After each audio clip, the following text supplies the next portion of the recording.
Just thinking about teacher recruitment and retention in general, a recent survey done by Teacher Tab showed that given the choice of working fewer days, 47% of teachers would prefer to only work 4 days and take a drop in salary.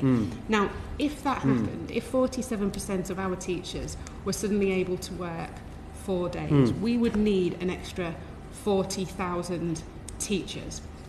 Now, what will happen if those 40,000 teachers then decided they only wanted to work 4 days? It's just a complex maths problem you're trying to pose me. So. Absolutely. You can imagine the difficulty that is facing. But the sad reason, the thing that that affected me was the reason they gave for wanting to work 4 days wasn't because they didn't enjoy the job, but because they wanted to have some kind of work-life balance. Yes. And they felt that working full-time, they could not have a work-life balance if they continued full-time in the job. And when they were saying, I want 1 day off to spend time with my children, do something for my home, because these are things they're unable to do at the weekend because of the amount of time that they're spending doing work. Now, surely that you agree that teachers should be able to work full-time and have some kind of work-life balance.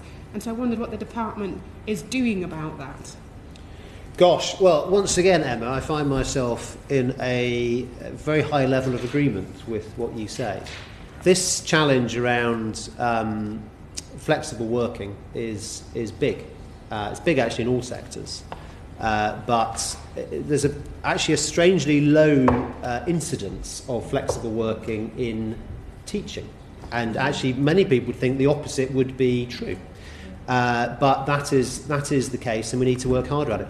I met a head teacher the other day who said, 80% timetabling is the new 100% timetabling, which is to say, more and more people are requiring that and needing that arrangement to be able to work. And actually, quite often, it's not to take off a day a week, as it were. It's to do school drop-off and pick up for their own children, and making the timetable fit with that.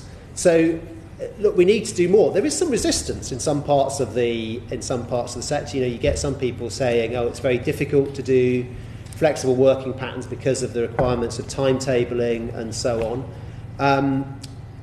If I'm honest, it's usually men that say that, and women heads invariably that I've spoken to have said, actually, no, there are ways you can make it work. Job shares in particular. Okay. I appreciate